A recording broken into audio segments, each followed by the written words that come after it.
afternoon, may tanong sa FB, I don't know kung nag-follow kayo ng ating FB page. Have you ever thought about the power of friendship? Or do you think there is power in friendships? May power ba ang friendships? Nakakatulong ba to sa atin? Nag-i-impact ba to sa buhay natin? Sagot ulit, nag-i-impact ba? May power ba ang friendships? Yung hindi sumagot, walang friends. Anyway, so, do you think there is power in friendships? Kaya nga po, di ba, sa ating mga likes, kung tayo ay may mga anak, ang paalala natin, mamili kayo ng kaibigan nyo. Di ba? Sa ating mga kapatid. Kasi may mga kaibigan na bad influence. Kaya pinapaalalahan na natin ng ating mga mahal sa buhay, mamili kayo ng kakasamahin nyo, yung mga kakabarkadahin nyo, di ba? Lagi natin pinapangaralan. Ako, kayo na, preach na kayo sa isa't isa. Nakakatuwa kayo. Nakakatuwa kayo. Tama, di ba? Ang friendship ay may impact sa buhay natin, sa bawat isa sa atin. And that's why we try the youngs, kasi di ba, pagbarkadahan, sino yung mga kasama mo, sino yung mga sinasamahan mo, sino yung mga kinakaibigan mo, baka kung may mga bisyo, may kung ano-anong ginagawa. Alright, so, because friendship impact our lives. That's the truth. In fact, in various ways, ito isa sa mga example wherein yung friendship na napo-form na nag-iimpact at nakakatulong sa buhay natin. Friends are emotional support. Diba? Emotional support sila. Friends provide a support system during both joyful and challenging times. Nandiyan sila pag umiiyak ka, grabe ang problema ko, lubog na ako sa utang, at nandiyan sila, wala man silang maitulong, may tenga silang binibigay sa'yo para makinig. Di ba? Ito ganun yung mga friends natin. Ando na, naiintindihan yung sasabihin na naiintindihan kita sa kalagayan. Basta nandiyan sila emotionally, which can help us as a person navigate through difficult emotions and experiences. Nakakatulong sila. Actually, yun lang na mailabas natin yung mga dinadala natin to someone, nakakatulong na yun sa isang tao. Diba? Hindi man tayo matulungan sa problema, yung lang mailabas natin yung problema natin, natulungan na tayo. Emotional support. Friends are a source of encouragement and motivation. Sila yung mga nag-cheer sa atin na, uy, okay yan, best! Best, diba? Okay yan! Okay yung plano mo! Go for it! Diba? Sila yung mga nag-cheer, sila yung nag-inspire, sila yung nagbibigay ng idea sa atin. Yun ang friends sa ating buhay. They shared experiences and memories. Diba? Pagka very intimate na yung close friend natin, best friend, mag-share tayo ng mga experiences, memories. Friendship creates opportunities for shared experiences, adventures, and memories. From simple everyday to difficult, medium, large situations. Joking. So they're there. Friends enrich our lives by being present in our journey and creating lasting memories together. Kaya may tinatawag tayo, friends or best friends. Friends. So in fact, sa small group natin, sa mga kasali sa Koinonia Line, ito dapat ang ginagawa natin. Support tayo sa ating mga ka-sister or ka-member or ka-group. Ini-encourage natin, minomotivate pag may problema, ini-inspire, tinutulungan, we share testimonies, we share experiences, we share. Dapat yung ginagawa natin sa Koinonia, nag-inspire, baka naman hindi yung ginagawa natin sa Koinonia. Baka naman nagchichismisan na lang tayo sa Koinonia, alright? But these are the things na dapat ginagawa natin sa ating group. Encourage each other, build each other, share testimony, share experiences, share problems. Nandun yung love. Nakikita yung love. Friends also Friendship helps us in our personal growth and self-discovery. Friends play a crucial role in our personal growth and self-discovery. They provide different perspectives, challenge our assumptions, and offer constructive criticism when needed.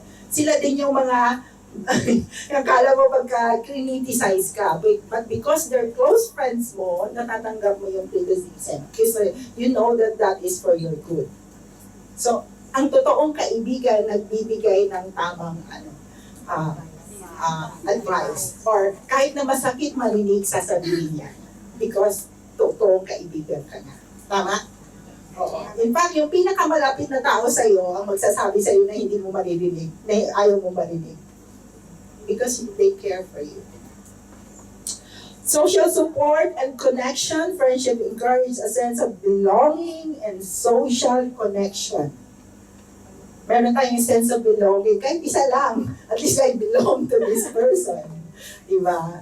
Walang taong nag-iisa. And research says, ang health benefits ng friendships, or yung ating friends, research has shown that strong friendships can have a positive effects on our physical and mental health.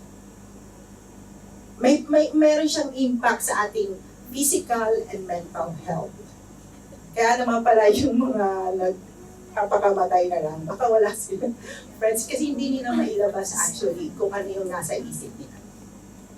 So friends, if you have someone listens to you, na kahit sa tingin mo hindi naman interesado, pero nakikinig pa rin, mapalad ka. At least kahit isa lang, may nakikinig sa'yo. Kasi parang ang lungkot naman ng wala. Alam mo naman ang nag-iisa. And I believe ng taong gano'n na nag-iisa talaga. Okay, so friendship can transform our lives. They can impact and transform our lives, bringing joy, comfort, and a sense of belonging, and support in times of need. So certainly, there is power in friendship. And it could impact our life or influence our life. I mean, yung friendship, yung friends could impact or influence our life in a good or bad way. Pwedeng good, pwedeng bad way. Depende yung kung anong klaseng friend tayo. Or kung anong klaseng friend ka sa kanila. Or kung anong klaseng friend sila sa atin. So to impact our lives in a good way, our relationship with friends should be rooted in our identity as followers of Christ. Para maka-influence tayo na maganda sa ibang tao, ang ating relasyon, being a friend, should be rooted in our identity as followers of Christ. That's the only way na magiging totoo tayong kaibigan. If our identity or our relationships with friends, or not only with friends, with other relationships, rooted in our identity as followers of Christ. Because true friendship rooted in Christ is a powerful and transformative aspect of our lives and in the lives of others. True friendship rooted in Christ is powerful and transformative. Yun yung magandang impact. So today, we will be pag-uusapan natin ang passages na nag-a-address ng aspects of Christian living and provides guidance on how believers should conduct themselves in light of their identity in Christ. So babasahin natin, these are guidelines, paano natin i-conduct yung sarili natin for us to be good friends, to influence others in a good way. Babasahin natin. Ang ating text for today is Romans chapter 12, verse 2. Sabi sa Romans chapter 12, verse 2, do not conform to the pattern of this world, but be transformed by the renewing of your mind. Be transformed by the renewing of your mind. So how do we transform and renew our mind? Sa tingin nyo, paano tayo mag-transform at paano renew yung ating mind? The truth is, we cannot do it in our own. Hindi natin kayang gawin. Minsan pali, sabi totoo, kahit na sabi isipin natin, totoo akong kaibigan, in sometimes, magiging bad friend tayo sa ating kaibigan. So, how do we transform and renew our mind? The answer to that is allowing the Holy Spirit to change our mindset through continual time in God's Word. Yun yung sagot doon. So, kasi sinabi ko na, kasi malalaman natin, paano ako magkakaroon nito? Allow the Holy Spirit to change our mindset through continual time in God's Word and in prayer, allowing God to shape our thoughts and perspectives according to His truth. Then, we can transform in the image of God. Starting to learn how to renew our minds. So I titled this conversation, Living in Christ, the Power of True Friends. At gusto ko pong iiwan sa inyo ang prinsipyo na to, or lesson, that the transforming power of Christ is putting off the old and putting on the new. So, titingnan natin yung, ano ba yung putting off the old? Ano ba yung old at ano ba yung new? Putting off the old. If you notice, yung putting off is an action. There should be an effort to that. Hindi siya yung basta na lang pumunta sa'yo. May effort siya. In both ways, Christ is at work in us. In both ways, putting off the old, putting on the new, Christ is at work. He helped us to put off and help us to develop and put on this new nature, which is His nature. Tama? Alright. So, both have impacts to others as well. When we put an old nature, impacts others in a bad way. Pagka yung ating sinusuot ay ang old nature natin, or yun yung ang tawag ba doon, kasanayan, yun yung nananalo, I don't know other words, yun yung nagprevail, yung old nature natin, we impact to others in a bad way. But if we put on the new nature, which is from Christ or from God, we impact to others in a good way. Okay. So put off the old self is identifying and renouncing any sinful attitudes, behavior, or habits that hinder our relationship with God. Putting off involves yung bang ina-identify natin, alam natin ano ba yung mga bad attitudes, ano ba yung mga bad habits, ano ba yung mga behaviors that destroys my relationship with others. It could be my relationship sa asawa ko, my relationship sa kaibigan ko, my relationship sa pamilya ko, sa nanay ko, sa kapatid ko. That's putting off the old self. Kailangan matutunan natin ma-identify yung mga behavior, yung mga habits na yun that hinders our relationship with God.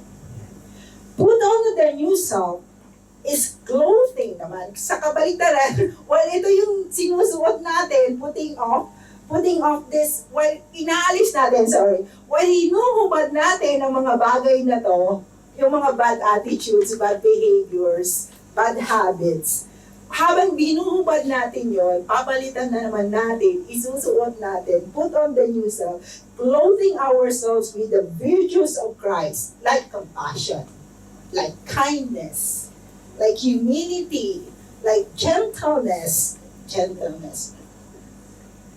repent, gentleness, and patience. Ito naman yung isusuot natin habang hinuhubad natin ang mga masasamang bagay na to sa ating nature, yun naman ang papalit natin. The new nature, which is the nature that comes from God. So today, titingnan natin ang mga bagay na to from the book of Colossians. Okay? So, ang ating main text actually is Colossians chapter 3, verses 5 to 17. Alright? So, the book of Colossians, nasa introduction pa po ako, huwag kayo maligaw. Medyo mahaba. So, the book of Colossians, ito ay letter ni Paul sa church ng Colossae. Okay? Colossians nga eh. Diba? So, sabi doon sa chapters 1 and 2, kasi parang pinapatawa ko, parang huwag kayo matulog kasi baka matulog ako. Natatakot ako, baka matulog kayo. Anyway, so chapters 1 and 2, okay, listen, okay. So chapters 1 and 2, Paul teaches what Christ has done for us. Yun yung pinaka-main topic nun, chapters 1 and 2. Ano ang ginawa ni Jesus para sa atin? Actually, yun yung kinanta natin kanina, Amazing Grace. Kaya medyo na-emotional ako. Yung Amazing Grace. Yung ginawa ng Panginoon para sa atin. Anong ginawa ng Panginoon para sa atin? Binayaran niya yung ating kasalanan. He paid for our sins. Yun yung salvation natin. We have salvation because of Jesus Christ. Anong nangyari doon? What happened? Jesus was crucified. He died on the cross. He was buried. And on the third day, He rose again. He raised from the dead. So, sinasabi ni Paul, actually, tinuturo in detail, sa chapter 1 to 2, pinapakilala ni Paul si Jesus as our salvation. The only way of salvation. Kasi actually, meron siyang kino-combat or tinatry to kasi may maraming mga hearsay or false teachings na nag-penetrate sa Church of Colossae. So, mga bagay na tinuturo nila na para yung added pa for the salvation. Mga bagay na gagawin, ritual, or mysticism. Those are hearsays and false teachings. Ang sinasabi ni Paul, isa lang ang way. And that is Jesus Christ. Wala na kayong gagawin. Our salvation is assured through Jesus Christ. So if we believe in Jesus Christ, our salvation is assured. He paid for our sin on that cross. When He died on that cross, we die also on our sins. He paid for our sins. He was buried. We are buried too and ready. Yung old nature natin buried, ready for the new nature. And that's why He rose again. He raised from the dead. Kung hindi siya bumangon, tama ba yun? Nabuhay na muli. Sorry. Kung hindi siya nabuhay na muli, wala po tayong kaligtasan. That's the clear ng salvation natin. That's why very important po yung Jesus died on the cross, was buried, and rose again. Dahil kung hindi po siya nabuhay na muli, wala po tayong kaligtasan. So ang kaligtasan, nagkaroon tayo ng kaligtasan because He rose from the dead. And He will come again. Like yung song natin, He will come again, He will get us, all the believers, and we will see Him in glory. So, di ba nung namatay si Jesus, nabuhay siya muli, yung body niya is a glorified body. And we believe at the end of the days, at the last days, we too will have the same body. He will give us the same body as what He has when He rose from the dead. Yun yung kaligtasan, yun yung blessed hope natin. So, sabi ni Paul, kasi maraming mga teachings, hindi dapat yan ang pagtuunan nyo. Yung salvation nyo is assured in Jesus Christ. You believe in Jesus Christ, you are saved. You surrender your life to Jesus Christ, you are saved. Ang dapat daw na pagtuunan natin ay kung paano mamuhay, kung paano ipamuhay itong bagong nature na ibinigay niya kasama ng kaligtasan na yon. Doon dapat daw tayo magpaka-busy. Alam na natin we're saved eh. So ang dapat natin gawin, magpaka-busy sa kung paano ma-develop yung new nature so that we can become like Christ. Habang hinihintay natin yung fulfillment, the promise that we will see Him in glory. Habang hinihintay natin yun, ang pagkabisihan daw natin is how to live this Christian life here. Okay? So ang chapter 3, nagsimula siya, sabi ni Paul, since then you have been raised with Christ. Kasi, namatay yung kasalanan natin on the cross, when Jesus died on the cross, kasama yung kasalanan natin. Binayaran ang ating mga kasalanan. Namatay ang ating mga kasalanan. And we were raised also from the dead with a new life, spiritual life, when Jesus Christ rose from the dead. So sinasabi ni Paul, since then, you have been raised with Christ. Remember, don't forget, with Christ. You've been raised with Christ. Sabi niya, set your hearts and minds on things above, not on things on earth. Yun na dapat pagkabisihan natin, on things above, and not on things of this world. Sabi nga ni Paul, di ba kanina sa Romans chapter 12 verse 2, do not conform to the pattern of this world. Huwag natin pagkabisihan kung ano yung pattern of this world. Ang ating set natin ang ating mind and heart on things above, where Christ is seated at the right hand of God. So set your minds on things above, not on earthly things. For you died, and your life is now hidden with Christ in God. Ang life natin is hidden in God. When Christ, who is your life now, dahil meron ka ng spiritual life, when Christ, who is your life, appears, yun yung ating blessed hope, then you also will appear with Him in glory. So, dito pa ako magsisimula. Ito po ang main text natin. Verse 5. So, sinasabi dito, since your sins has been dead, di ba? Sabi niya, since you have been raised with Christ. So, sabi ni Paul sa verse 5, so put to death the sinful earthly things lurking within you. Alam niyo po yung word na lurking? Yung po yung, ang ibig sabihin niyan, hidden within you. Na parang bang ready to attack.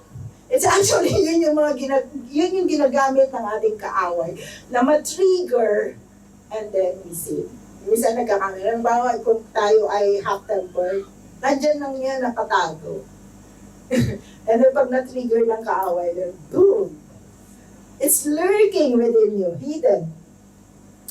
Sabi niya, have nothing to do with sexual immorality, impurity, lust, and evil desire. Don't be greedy, for a greedy person is an idolater, worshiping the things of this world. So these sins are dead. We should be actually, we should not be doing this thing. Kasi patay na nga to dapat eh. Sabi niya. But these are hidden here, di ba? A dead person, nakahawak na ba kayo ng dead person? Hindi pa kasi ako. So, pero ginanon mo, di ba, hindi gumagalaw? Di ba? Kahit iyakan mo ng iyakan, magdamag. Sorry, sa mga namatayan, I understand yung feeling, yung pain, yun. But kung papansinin nyo, kahit umiyak ka lang umiyak, bakit mga iniwan, bakit mga ganyan, ang dami pa dapat gagawin, ganyan, di ba, mga ganong, sa drama kasi yan yung nakikita. Naririnig ko, bakit mo pa iniwan? So, but, habang kinakausap mo yung patay, nag-respond ba? No, because death is unresponsive. Ganon din lalo sa ating kasalanan. Kung titingnan natin ang ating mga kasalanan, patay na. It dies on the cross when we were saved.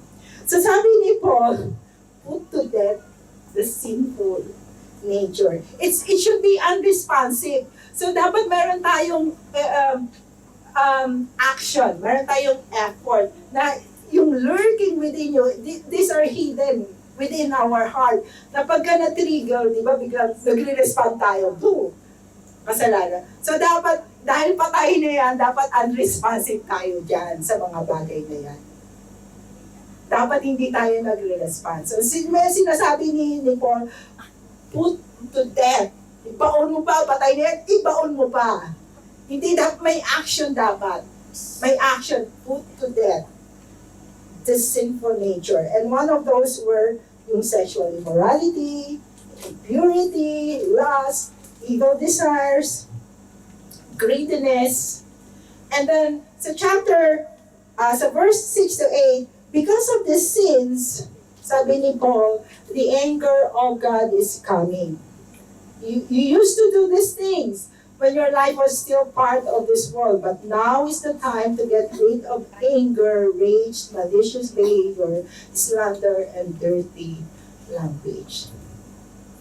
The anger of God, in other translation, is the wrath of God. Masakit man sa pandinig, or mahirap man tanggapin. But in the end, in the last day, there would be a final judgment for all the rebellious people. Meron po talagang matigas ang ulo. Meron po talagang matigas. Pero God is not willing or not happy that anyone should perish. Kaya nga, di ba, binibigyan tayo ng chance to come to Him. Come to Him, kasi hindi natin mababago yung sarili natin. Only God can transform us. Alright. So sabi niya, because of the sins, the anger of God is coming.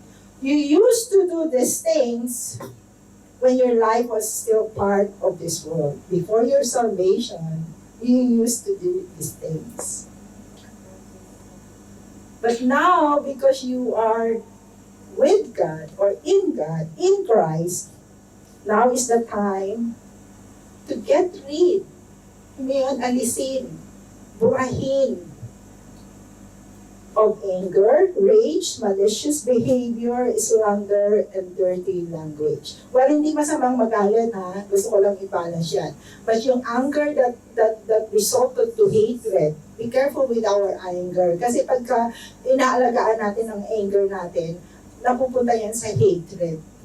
And then yung hatred, iba yun. Yung iniisip mo na kung ano-ano nang iniisip natin sa ibang tao. Nandun na nag-ano na tayo ng vengeance.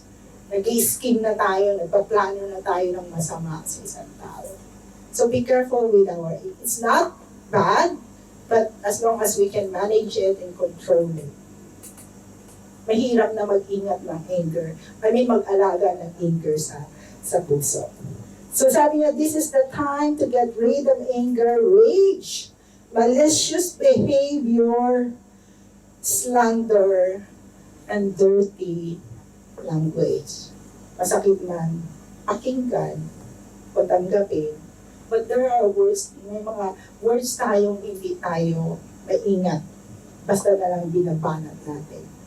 And some people, can offend other people.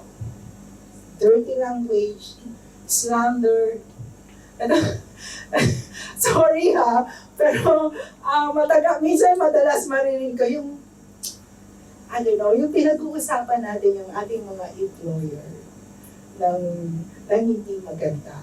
Somehow, hindi man nila naririnig, but there are unseen forces na nakakarinig sa atin. So somehow ginagamit yung mga ganon. So, avoid, because that is slandering, talking bad at the back behind someone. Talking behind someone. I mean, talking something bad about someone behind them. So, kung may hindi tayo gusto sa isang tao, harapin natin, sabihin natin kung ano yung ayaw mo. Huwag yung pagkukwento-kwento natin sa iba. Diba? Alam mo, sa atin lang to, ha? Sa atin lang to. Yung tinawag ko na ganito, alam mo yun? Hindi, i-evaluate natin. Actually, hindi nakakabuti sa atin. It's not part of the nature of God. Sinasabi ni Paul, get rid, this is the time to read.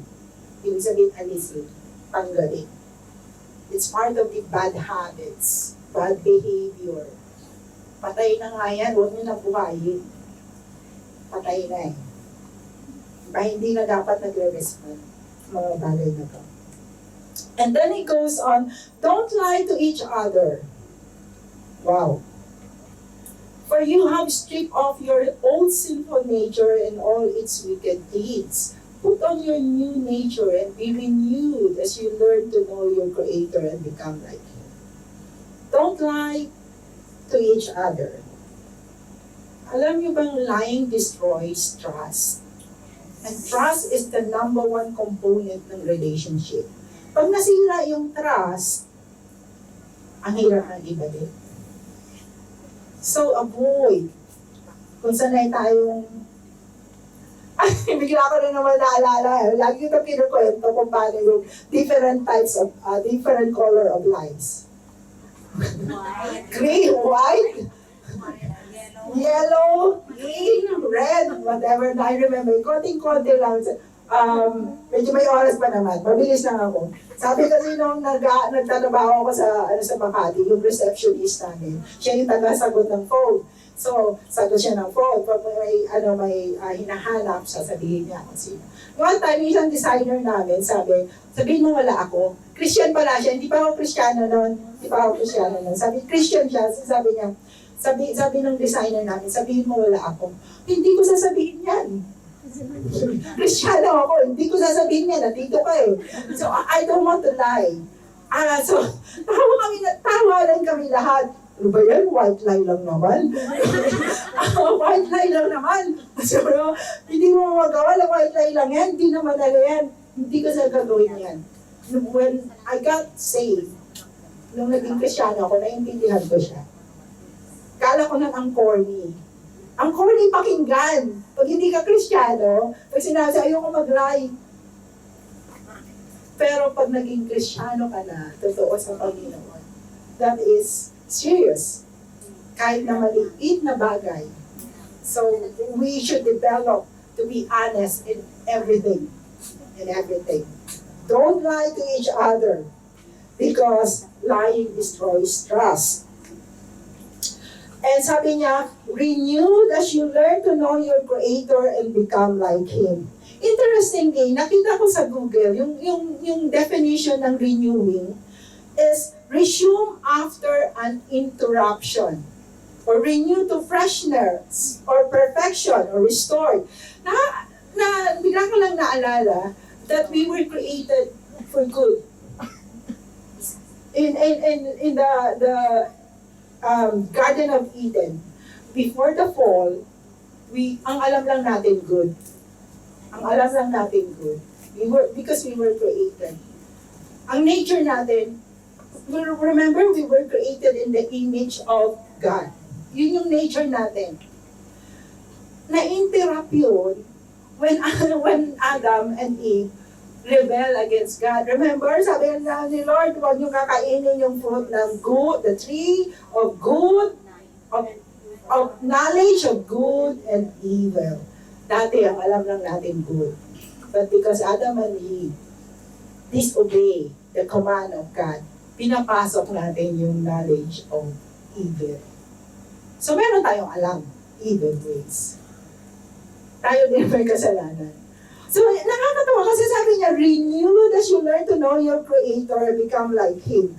Kung yung definition ng resume after an interruption, yung na-interrupt na to, now through Jesus Christ, maibabalik natin yung nature na yon, yung dating nature na yon. Because Christ lives in us. And dito tayo tutulungan ng Panginoon to restore, ma-develop yung nature na yon. Kaya nga sabi niya, put to death the bad things, the bad natures. Put to death. At ito dapat ang ating gagawin. In this new life, it doesn't, since God chose you to be the holy people He loves, you must clothe yourselves with tender-hearted mercy. Yan yung dapat ang ating kasuotan. Kindness, humility, gentleness, and patience. Yun ang dapat. Ganyan tayo create ng Panginoon. But because of the fall, medyo na-interrupt yan. Nabahira ng kasamaan. So ito na dapat sabi niya, since God chose you to be the holy people He loves, we must clothe. Again, may action to. Clothe. You must clothe. Unless na bata ka na maliit, di ba, nagpapabihis ka. Pero pag matanda na tayo, di ba, nagbibihis tayo. Hindi tayo, bihisan mo ako. Di ba? Di ba? So may action dapat, sinusuot natin ang mga bagay na to. Tender-hearted mercy, kindness, humility, gentleness, and patience. Kasabay ng pag-alis, paghubad, isusuot naman natin ang mga bagay, ang nature na to. And this is now one of the nature na gusto kong ma-develop, or at least life verse sa akin. Meron ba kayong mga verses na yung every time naaalala mo, bumabalik sa'yo? Marami ako niyan. Ito yung isa sa mga bagay na laging bumabalik sa isip ko. Make allowance for each other's faults. Kasi lagi tayo may conflict. In a relationship, and any relationships, friendships, mag-asawa, anong klaseng relation, may laging conflict. So sabi niyo po, make allowance for each other faults. Isa sa ito mga dapat isusuot natin. Make allowance for each other faults. And forgive anyone who offends you. Bakit kailangan mag-forgive? Because the Lord forgave you. Remember, kaya tayo may kaligtasan dahil pinatawad niya ang ating kasalanan. So dapat daw magpatawad tayo. Yun yung mga bagay na lagi kong babalik at babalik sa isipan ko. Pag may conflict ba kayo sa relationship nyo? Kasi in a relationship, both ways may fault. Hindi pwedeng isa lang ang may fault. Both may fault. So make allowance to each other's fault.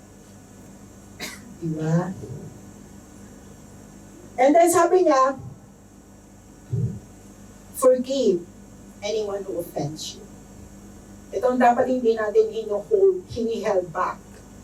Kung may nanghihingi ng forgiveness, give the forgiveness right away. Bakit? Kasi hindi naman tayo pinahirapan ng Panginoon, pinatawad niya tayo. Katanggap tayo ng kapatawaran, ibigay natin ang kapatawaran for anyone who offended us. Okay. Above all, clothe yourselves with love, which binds us all together in perfect harmony. And let the peace that comes from Christ rule in your hearts. For as members of one body, you are called to live in peace and always be thankful. We should be always, alam mo yung mga ungrateful person, yung mga discontented person. Sila yung mga, yung laging nakikita yung sarili sa ibang tao. Ibang kino-compare lagi yung sarili sa ibang tao. Negatively compare themselves from others.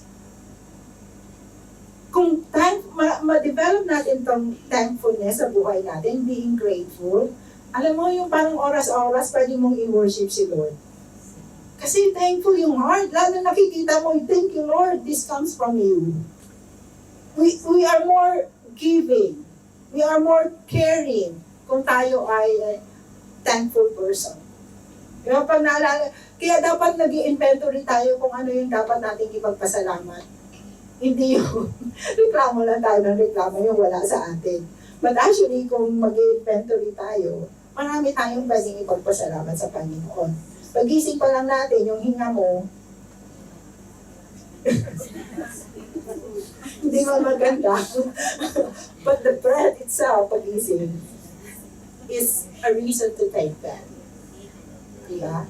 Marami tayong pwede ipagpasalamat sa Panginoon. So dapat ma-develop natin yan. Be thankful. Be thankful. Be grateful. Kasi nga sabi ko na ang taong punong-puno ng gratitude, nagiging humble eh.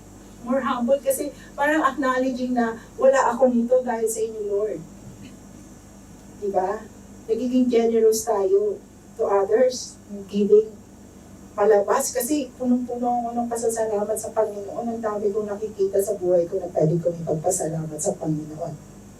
Well, on the other hand, yung mga discontented person, hindi na natin yun nakakapag-compare. Ako, yung kapitbahay ko, may malaking TV. Bili din ako malaking TV, ha? Di ba? Negatively comparing. So sabi niya, sa verse 16, let the message about Christ in all His richness fill your lives. Puno dapat yung buhay natin ng message about Christ. Kaya nga sabi niya doon sa simula, set your mind on things above. Okay? Fill your lives in all His richness, the message about Christ. Teach and counsel each other with all the wisdom He gives, sing psalms and hymns and spiritual songs to God with thankful hearts. Notice nyo ba pag thankful tayo at punong-puno ng gratitude, pag kumakanta tayo, pagkanta tayo. Doon natin binubuhos yung ating pasasalamat. Kakanta ko Lord kasi naalala ko yung dapat ipagpasalamat ko sa iyo, Panginoon. Our transformed lives serve as a power witness for Christ. Yung na-transform na, yung halimbawa from old nature, inalis natin yun. At sinusuot natin lagi-lagi yung bagong nature. There we start transform in the likeness of God in Christ. So, because these transformed lives serve as a powerful witness for Christ. And often, our life testimony speaks louder than words. Yung kanina may narinig ako nagte-testimony dito. Minsan mahirap mag-share ng Word of God, di ba? Minsan mahirap. But just by sharing your life testimony kung anong ginawa ng Panginoon sa atin, louder than words. Kung ano yung nakikita sa atin, yung mga ating nature, yung behavior natin, yung attitudes natin, that is louder than words. Hindi mo na kailangan magsalita. Nakikita na sa lifestyle. Nakikita na sa ating gawa. As a witness for Christ, our transformed lives speaks louder than words. Kaya mahalaga putting on the new nature. Kasi if we continue to wear this old nature, walang pagbabagong mangyayari sa atin. Kasi doon tayo galing eh. So, may makikita ng pagbabago if we strive, if we make effort to put on this new nature. Kasi doon nagsisimula ang ating transformation. And as a witnesses for Christ, these transformed lives na nakikita sa buhay natin, ng tao outside, that speaks louder than words. Sinishare na natin ang kabutihan ng Panginoon. By living transformed lives, we can win people for Christ. If we continue to live in this way, putting on the new nature, we can win people for Christ. Minsan kahit hindi na tayo magsalita. We can inspire others to seek relationship with Christ through our own transformed lives. Sa ating lifestyle nang nai-inspire na natin yung mga tao tumitingin sa atin.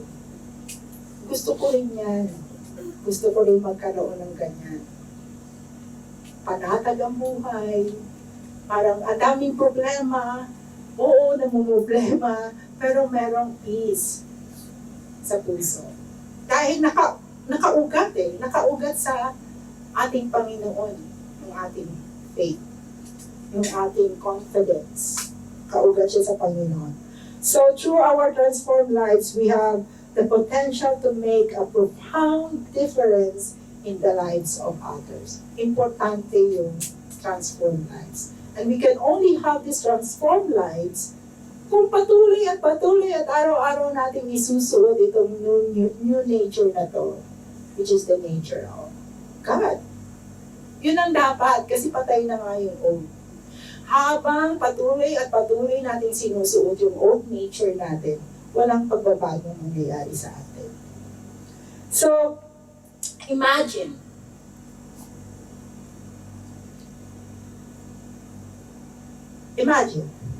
picture. Sa Hong Kong po yan. Kung hindi nyo napapansin. Sa Hong Kong po yan. Imagine a person who has been struggling with loneliness and despair. Just imagine.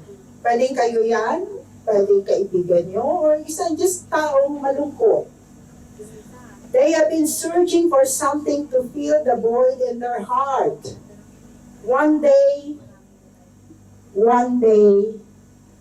they encounter a genuine friend. Ikaw yun. Kayo yun.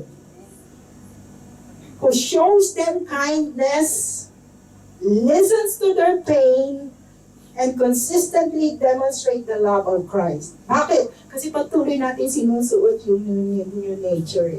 So yun yung binibigay natin sa taong yan. Malungkot. So, who shows them kindness, listens to their pain, and consistently demonstrate the love of Christ. This friend, ikaw yun, shares their own journey of finding hope in Jesus. And siya din, na-inspire. Through this relationship, nagkaroon kayo ng friendship. The person's heart, itong malingkot na taong ito, is open to the truth of the gospel. Dahil sa friendship. True friendship. So, they surrender their life to Christ. This is the power of winning a friend for Christ. Louder than words. Just share your life. Bakit ba ako naging emotional? Nanawa ako sa malungkot na babae. But just imagine, makakita kayo ng tao nangangailangan, emotionally in pain. Huwag natin sayangin yung panahon. If we continually put on this nature, madali lang tayo makaipan. Madi-discern natin. Yung heart natin is always open for this kind of people. So because of the friendship na natagpuan niya sa inyo, you who continually putting on, wearing this new nature, she was inspired and surrendered their life to Christ. And this is the power of winning a friend for Christ. So if you are a believer, make every opportunity. Sabi sa Colossians chapter 4, verse 5 to 6, make the most of every opportunity. Be gracious in your speech. The goal is to bring out the best in others in a conversation, not to put them down, not cut them out. Actually, the key word is build. Build others, not put them down. Eh kung wala tayong bagong nature, nakita tayong may malungkot, baka ba i-take advantage pa natin yung tao, kaming gawin natin. Hindi tayo magiging true friends sa taong ito. Diba? But because we have this new nature, we wear it every day. Nakita natin ang tao ito, natagpuan niya si Jesus sa ating pagkakaibigan. If you are a believer, make the most of every opportunity. Naglalakad na tayo sa park, nakikinig tayo. Be ready. Share the love of Christ. Kindness, gentleness, compassion, tender-hearted mercy. And if you are new to these things, ibig sabihin, hindi ko alam yan. Paano ba ako magkakaroon yan? Paano ba ako matatransform? Yun yung tanong ko kanina. So like I said, renewing to renew. Start learning. So, if these things are new to you, the only source for living the Christian life, God's Word, is that when we surrender our life to God. The moment we surrender our life to God, the Holy Spirit resides in us. And the Holy Spirit help us developing this new nature. And help us also putting off the old nature and wearing the new nature. He is our helper, transforming our lives into Christ-like, the Holy Spirit. So if these things are new to you, so for us to be transformed into Christ-like, we need the Holy Spirit. And the Holy Spirit resides in us when we surrender our life to Jesus and make Him as our Lord and Savior. Doon nagsisimula ang ating journey. Nag-i-start na yung new nature. Natututunan na natin ano ba yung nature ng God. He lives in us. He will help us to develop it. This coming Wednesday, anong meron sa Wednesday? By the way, pag-pray nyo po yung magkaroon ng magandang weather. May 1 is our Amazing Grace event. Sa mga kasali, alam ko you aim to win. Ang prayer ko, may you aim not only winning the prize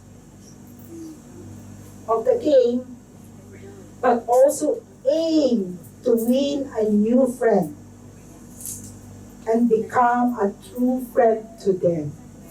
And how can we become a true friend to them? Wear the new nature. Wear the new nature. But also, for us naman, na believer, we say we're followers of Christ, our brothers and sisters here, maybe this is the time to renew our friendship. Maybe ang friendship natin is not, we're not wearing our old, we're always wearing our old nature and not the new nature. So maybe this is the time to revisit yung ating mga relationships within the church, and not only within the church, sa inyong family, sa inyong mga kamag-anak, revisit it. Ano ba ang center ng relationship ko? Ano ba ang pinapakita ko sa kanila? Ano ba ang sinusuot ko? Ano ba ang nakikita nila sa akin? Nakikita ba nila yung bagong nature? O nakikita nila yung dating nature? Okay. So this is the time to renew our friendship as brothers and sisters in Christ. Building the friendship or rebuilding the friendship. Authentic friendship, true friends, showing genuine care. So, take time to listen to each other. Baka minsan, puro lang tayo salita ng salita. This is the time to think. Ano ba yung pinapakita ko sa bawat isa sa atin?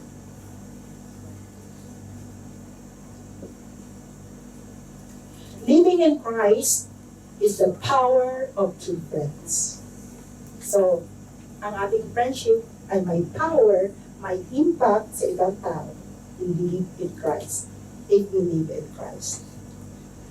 The transforming power of Christ, putting off the old, putting on the new. That is the transforming power. Dapat nakikita yung putting off the old and putting on the new. God bless you all.